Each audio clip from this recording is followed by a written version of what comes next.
This is what I love about HR. You learn these little intricacies about people. Margaret's gonna show us the meaning of trust. Honey, what am I really doing this summer? I mean, I sent the kids away to camp. I'm redesigning bathrooms. Think Brooklyn, exposed brick, and a urinal. Meg wants me standing up again. Yeah. 1, 2, 3, see him looking at me. New neighbors aren't wasting any time moving in, are they? Hey, honey. Still spying on the neighbors? Hi. We're the Joneses. Such a lovely street. The Chinese don't even have a word for a street like this. They would say, "Xinli he lingwen de kuai de difeng." It sounds cool coming out of your mouth. You don't think there's something off about them? They're both so overly accomplished and stylish. Welcome to the Cobra Club. A little different than you expected, huh? That looks like a real snake. Snake one, that's real Cobra. Do you have Tab? I'm following Natalie Jones. Hello, Karen. Natalie! I was just leaving Tim a voicemail. He likes to hear from me when I'm trying on lingerie. It's one of our things. Do you and Jeff have a thing? We do it really fast in case the kids come running into our room. Who are these people? We need evidence. I just want to make sure this is not paranoia. What is this? There's a missile. That's me. What is all this stuff? Honey, is that you? Mama wants to cuddle. The Joneses. They're not who they say they are. Here's the thing about trust. Once it's gone, bad things can happen. This is Jones's! Get in the car now. I count to 3. We're gonna run, okay? 1, 2. Oh my God.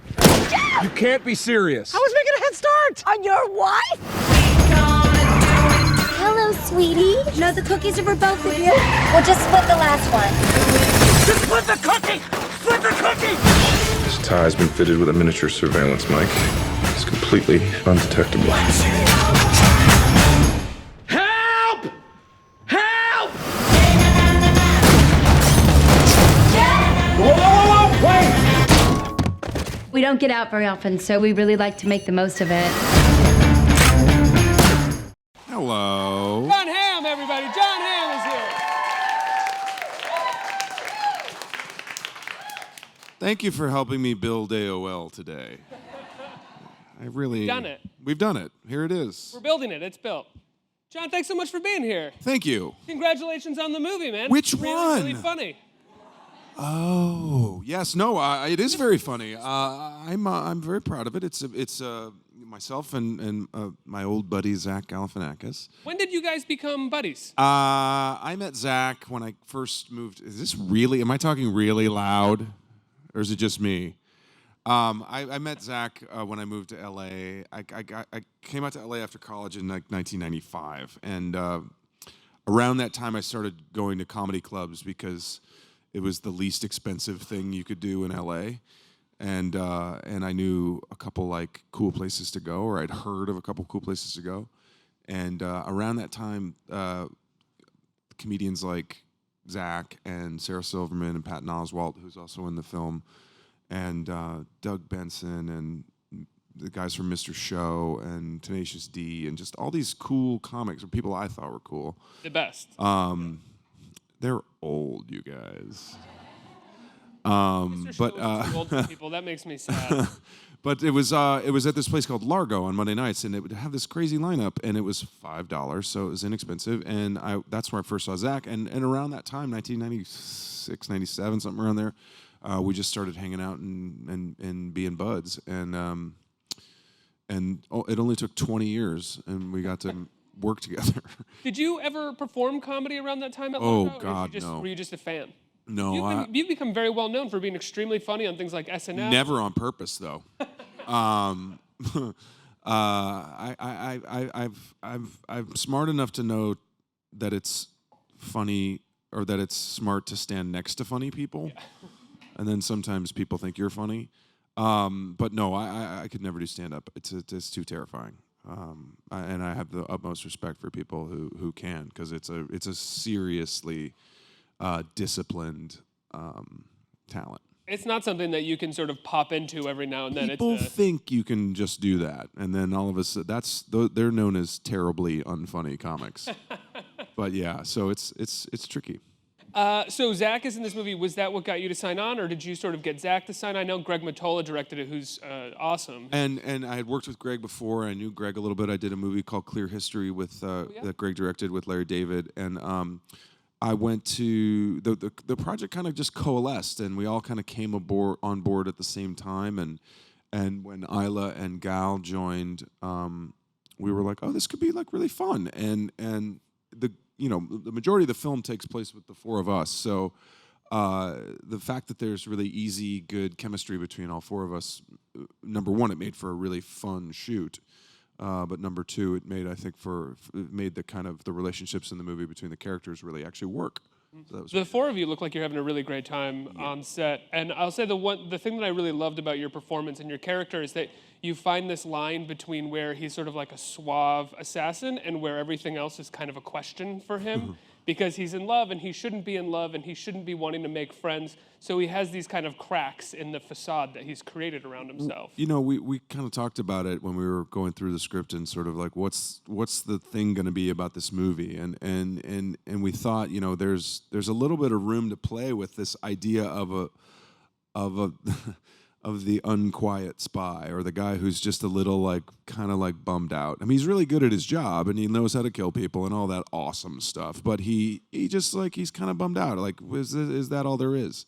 And I wonder about James Bond sometimes. Right. Like, I mean, come on. Like, you know, he goes home and he's like, today was like an okay day. I made no friends and I killed people. I had to kill all those guys, and I wonder what's on Netflix. So I think there was something that was kind of interesting about that, and we thought of, you know, that like the character that Zach plays, like there's something interesting in the fact that he's actually really good at his job too. It just happens to be like a job where he has to listen to people and help them with their problems. So we thought that could be a little bit of a interesting second level between the two characters. Well, his job is essentially connecting with people and bringing people together and solving emotional problems, where yours is like not confronting emotions whatsoever at all. Denying them and throwing bullets at them. I always wonder with That's how you shoot a gun, right? You throw bullets at things? I always wonder with action comedies if there's ever any room for that much playfulness on set, because with action comedies, as opposed to sort of regular comedies, for lack of a better word, you're constantly moving from beat to beat and you're advancing a plot more so than most comedies do. Yes. You know, we've sort of been the last 8-10 years or so has been kind of a heyday for the sort of Judd Apatow version of the comedy, where it's a little bit looser, a little bit more improv, and they go on big long runs of jokes and things like that, which is great and really funny. But yes, when you're constrained by a plot that you actually have to get from A to B to C to D, and the action elements of a film, it's a little bit different. And it's in many ways it's a little bit more of a throwback kind of sensibility from a comic standpoint. But also you want to like find the balance between, because obviously you don't want to like make light of people getting shot. Especially sort of in the current climate, but you really want to kind of find that balance and try to find, mind the humor where it's appropriate, and also try to lessen it where it's not. But the great thing about the movie, or at least the thing we really tried to make sure landed on, was both sides of it. That the comedy was funny and that the action was actually exciting. And the action is funny as well, and it's not funny in like an unbelievable kind of way. It's just the people are funny who are. Well, it's like it's in the real sense of like if you got sort of grabbed off the street and thrown in the back of a taxi cab and somebody just started, you were all of a sudden in the middle of a chase sequence, you would freak out, and I can attest to having Isla Fisher scream in my ear for the better part of 2 weeks while we shot that car chase. They were genuinely freaking out. You shot that car chase for 2 weeks? Yeah, that car chase is also extremely well directed in terms of car chases. It's not something I've ever seen Greg Mottola It's kind of do. the best car chase, you guys. I'm not just saying this. It's like this car chase and then the French Connection. It's really. The movie could have been called Keeping Up with the Car Chases, but no, it was. Why are you posing like that for the car chase, John? Car chases. Car chase. Car chase. The car, I mean, any kind of stunt element is very difficult to shoot because you want to be safe and you don't want anybody to get hurt, and there's so many moving parts. and I did some of the driving in it too. So you really don't you just don't want to hurt anybody, and you don't want to fuck up and be like, oh, sorry, I guess that camera's broken. Anyway, just bill me $150,000 and I won't pay you. But it's tricky, and and when you cut it all together, you have to have all these things, and there's cameras mounted on the car, and then the car is mounted on a thing, and then there's another car with a camera on it. Like there's just a million things that can go wrong. So you want to be very, very safe, and it just takes a long time. How much can you actually pay attention to the pieces of the puzzle in terms of what Greg is doing when you're shooting a car chase, or do you have to literally just be like, for 2 weeks, be like, what do you want me to do next? Fortunately, that's not my job. Like you that's why the director and the stunt coordinator and all the other people are integral parts of that process. Like my job is to sort of be believable in front of the camera, which is hard enough when you've got a camera in your face and then two are there and you're trying to, okay, I have to drive the car there, and if I go too far, then this camera will hit the pole, and then the guys on the motorcycles will miss their mark. Like you just. And I've got lines as well. I've got lines, and there's squibs everywhere that are going to blow up in my face eventually. So there's a lot to keep in your head already. So fortunately, I don't have to keep track of what coverage is what. When did Gal Gadot, I always wonder if I'm saying her name right, Gal Gadot, right? It's pronounced Wonder Woman, I think. I think the G's silent. Sorry. When did she sign onto the movie? Fairly early on. I mean, I think it was, I had not met her until, this is like the war story, because I think it says more about me than anybody, but like the first day we had a read through of the script, and this person comes bounding up to me and is like, hey, I'm Gal. And I was like, great, where are we going? And she's like, upstairs. And I was like, cool, what do you do on the thing? And she's like, I'm your wife. You thought she was a PA? I was like, oh, right. I knew that. I was just seeing if you knew that. But no, yeah, I didn't know who she was, so I didn't recognize her or anything. And the thing about Gal, she was wonderful in the film, and she was great to work with, and she's got this beautiful little baby girl, and so she's like total mom, supermodel, beautiful, the whole deal. But like she went, like the day we wrapped on Jones's, which was June of 2015, she went directly to London to start shooting Wonder Woman. She was kind of picking up shots of Batman and Superman while we were shooting this one, went directly to go start Wonder Woman, then went right into Justice League, and they just finished Justice League 2 weeks ago. So she was working continually from when we started Jones's, was like February of 2015 till 2 weeks ago. Well, you've been kind of working continually too. I mean, I guess I'm pretty busy.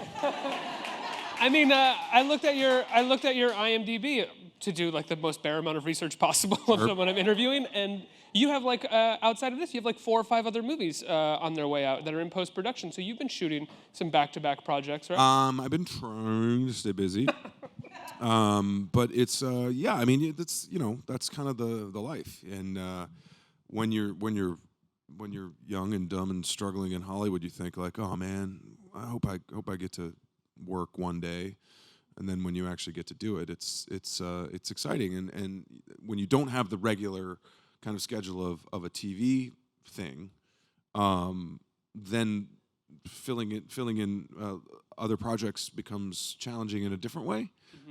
Because you're kind of constantly on the move, and okay, I've got 2 weeks in Atlanta, and then 4 weeks in LA, and then a couple weeks here in New York, and you kind of have to keep working as much as you can. Does it also become tough because at a certain point you want to be slightly selective about the projects that you're choosing, Absolutely. But you're also at this point because you got pretty successful kind of late for a little bit later for an actor, so there's probably a part of you that's still kind of like, I just want to work, I just want to go. It's a constant kind of attempt to find the right balance. I mean, it's you want to keep some sort of career momentum happening, but you don't want to just say yes to everything. Although that's pretty much been my career mantra: just say yes to anything. I don't know who the fuck I'm trying to fool here. If any of you have television shows in development, I will do something on that. I think I've proven that at this point. It seems to me that after I did 4 seconds on Last Man on Earth. I mean, I was literally like, okay, fine, I'll do that. That's fine. What? I'm in a mask and then I get shot and I'm like, okay, 4 seconds? Great. Yeah, okay. That's fitting it into your schedule. You're like, sure, I'll do your show. I've got 4 seconds. I've got 4 seconds to give you. Great. After a certain point of success of Mad Men, did you sort of start to realize that you could be a bit more, not necessarily selective, that sounds pretentious, and I don't mean to cast you in that light, but you could sort of do a lot of things that you wanted to do. You seemed to jump into a lot of comedy projects. I think part of it was just a reaction to not wanting to, because what happens if you have any success in this industry is that they're like, oh, you should do that again and again and again until we get tired of you, and then we'll never use you again. And so as soon as Mad Men happened, everyone was like, here's 40 scripts that have you with smoking cigarettes and a hat and a tie, and loving the ladies. And I was like, right. I kind of do that every day, and I'd rather not do that on the days that I'm not doing that. So that was part of the response to it, was just like, maybe there's like some other things that I could do. And I got incredibly, incredibly lucky to have Lorne Michaels offer me to get to host SNL. And then because of that, Tina Fey, Robert Carlock, they said, hey, want to be on 30 Rock? And I was like, hey, yes. And then because of that, I mean, Kimmy Schmidt came out because of, I came along because of that, because of my relationship with Tina and Robert. And, it just kind of worked that I was able to kind of keep a foot in both sides of the divide, so to speak. And that's just dumb luck, honestly. Like, that's just the being in the right place at the right time, and I don't know, getting lucky. You've hosted SNL twice, 3 times? Thrice, excuse me. I don't want to blow smoke, but I think you're a fantastic host of SNL. I think you're right. You are. Every one of you is correct. Is there any chance that we're going to see you coming back to us, or maybe even making an appearance this week if you're in New York? Probably. I don't know. What is today? Wednesday? So they're doing read-through today. Who knows? Oh, cheeky, Jon. I mean, I don't know. No, I don't know. I love going to work with those guys. It's always fun. It's the coolest thing to do in New York on a Saturday is to see that show. So, except for Hamilton. Did you guys see Lin-Manuel last week? He was amazing on the show. It was so good. That was such a strong episode. Really enjoyed it. Oh, I love that you watched the show so much that you religiously. Strong episode. I mean, not kidding. Yeah, as do I. I've probably it doesn't matter. I watch it a lot. I'm not booked to do anything on the show, but we'll see. Is there, when it comes to SNL, what was your sort of MO going into it for the first time? How did you want to host? I was terrified, and I had no kind of concept because I didn't really know anybody that had ever hosted. And so the only person who I knew like a little bit was Jason Bateman. And I asked him, we used to play softball together, like you do. It's Hollywood. Everyone knows everybody, right? And I called him or I emailed him or something, and I was like, I just don't know what to do. What should I do? What should I do? Tell me, give me one hint. And Jason is a very nice man, and he said, go and be their guest. Like, just be their guest. Remember that you're their guest. Don't try to run the show. Don't try to tell them how to do their job. Act like you would if you were a guest in someone's home. And I was like, oh, that's really good advice. Like, I'm from St. Louis. I'm Midwestern. I'm sort of, by default, very polite. But that was a very wise thing to do, of just like, oh, this is your show. You're allowing me to come on it. I'm not going to tell you how to do it.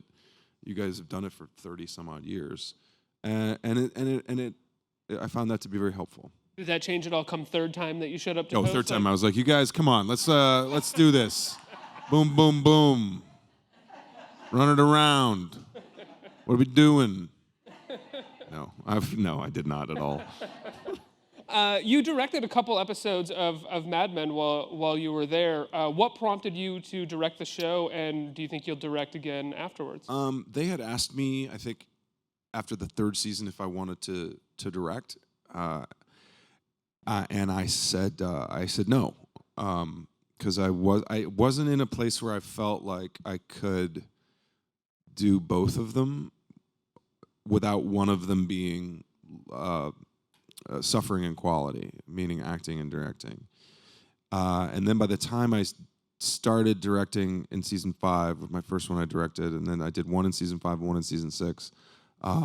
It just took another season for me to kind of get comfortable. And during that season, John Slattery directed, a couple of the people around the show that were connected to the show had directed, and I felt, and by that point I had worked on The Town with Ben Affleck and seen him kind of direct himself and saw what it took, and also Jen working on Friends with Kids, I had seen what that took. And so I kind of was like, okay, it can be done, and I can probably do it. It's just going to take a lot of effort and time. But for anyone who has the opportunity, if you're to see the other side of what it is that you do and see just how much goes into it, it's a remarkable learning experience. It's a wonderful creative experience. Would I do it again? Absolutely. I would probably do it for television much more than for features, because feature directing has a whole other aspect to it that's much more involved and takes more time, and I would have to really be inspired to kind of to do that. But to be able to like jump into a television show and like you get so much out of it, and watching other actors. My favorite days to direct on Mad Men were the days I didn't have to act, which there weren't that many. But when I was just in like normal clothes and like watching these wonderful actors, I got to direct a scene with Vincent Kartheiser and Alison Brie. That was a really long scene, and it was kind of one of those things where you're late in the day and you think, oh man, we're so far behind, we're never going to get this, or okay, we got to push this to the next day. Like you start spinning in your head, and then I watched those two guys do it and go at it, and they had it right on it, and we got through it so fast, and they were so good.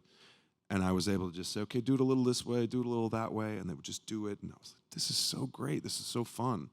And they kind of saved my ass, because we were way behind in that day, and they came in and they just killed it. And so those days are the best. When you went back and watched that particular episode that you're referring to, did you feel like you had done a particularly better job in the scenes that you had directed that you weren't in? Like, could you, just personally sort of notice things? The one thing that always suffers, and I think that anyone would probably tell you that, is your own performance, because the last thing you want to do is be the guy who's like, oh, I think I need another one, you guys.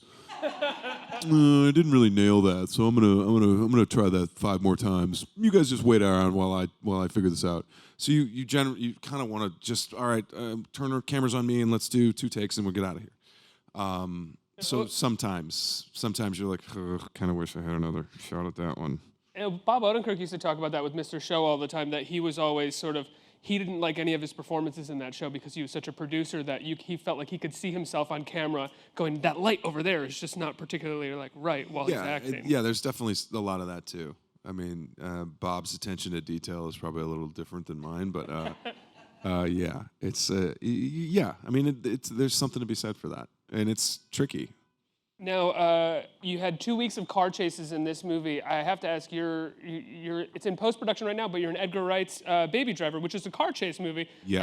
Are you doing some car chases in that film as well? Yeah, that movie is a lot of action. It's far more action-oriented than this one, and in a very, very different tonally as well. That one is a hard R, and it's a very interesting film. Like all of Edgar's films, it is meticulously crafted and very, very creative in its approach to essentially what it is. And I don't know if you guys even know who Edgar Wright is or anything, but like he did Hot Fuzz and Shaun of the Dead and Scott Pilgrim and all that stuff. So anyways, but this is a movie that he had been toying around with for years. And finally we made it, and it's basically a one long chase scene heist movie kind of set to music. Amazing. So it's a very, very cool, and I've seen it, it really does work. It's a cool movie. So it's me and Jamie Foxx and Ansel Elgort and Lily James. Yeah. It's like Lily Allen. What? No. She's a singer.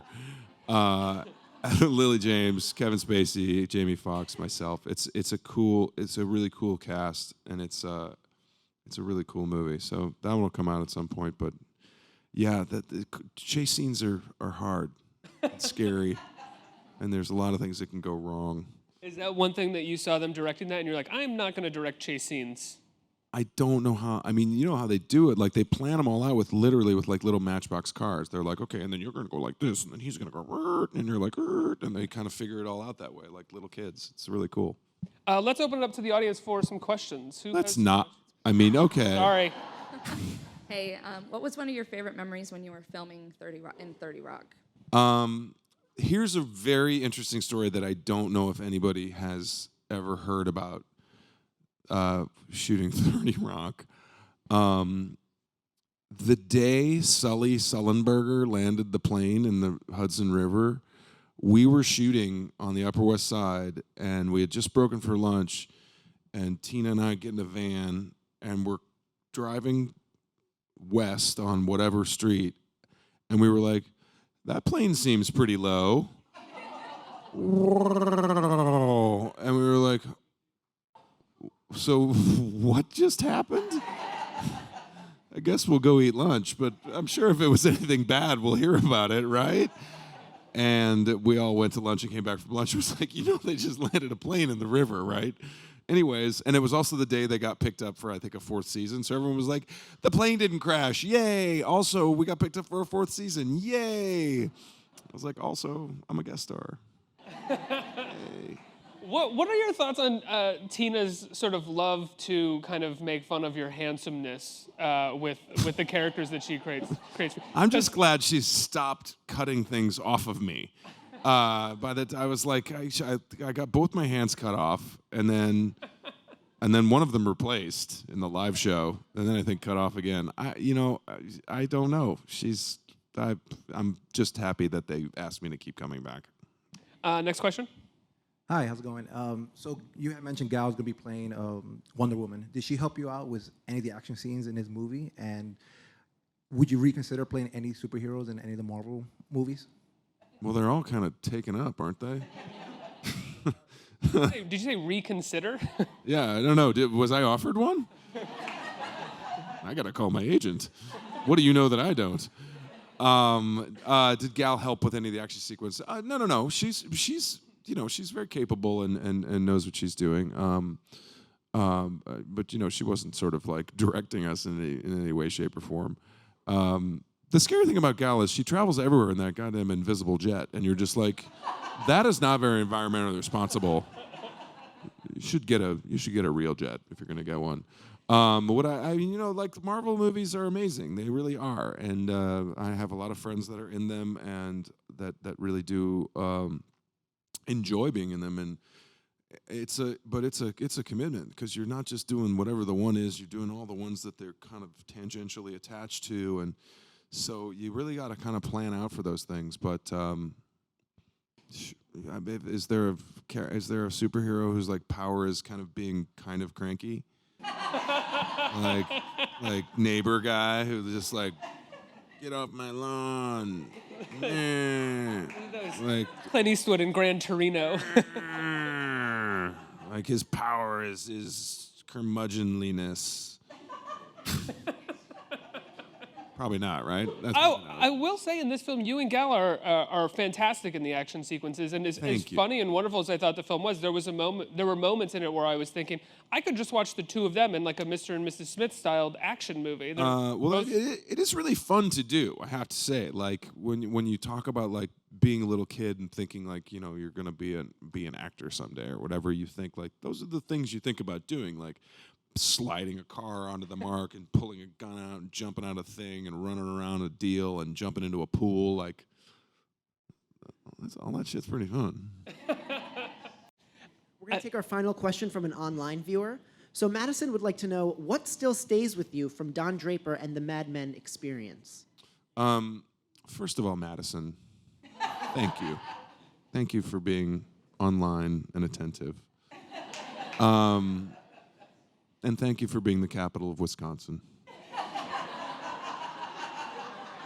I'm not 100% sure that's the capital, but it is a city in Wisconsin. What stays with me from Mad Men? I started Mad Men when I was 35 years old, and I did it for almost a decade. And by the time, like, we started in April 2006, and essentially, like, the last piece of press / award show was in January of 2016. So it was pretty much 10 years of my life. And from 35 to 45, so like a quarter of my existence on this planet, I played Don Draper, which is weird and remarkable. And for somebody who, you know, you set out on a career to hopefully have success like that, and to hopefully have a thing like that, and hopefully have some sort of thing that resonates in the culture at large, and then to have it happen kind of late in life, when I'm so old, is really weird, but it's also fulfilling. And you think, okay, well, I hope I can get the most out of this. And I got to do kind of every color of the rainbow on that show. Meaning, I got to you know,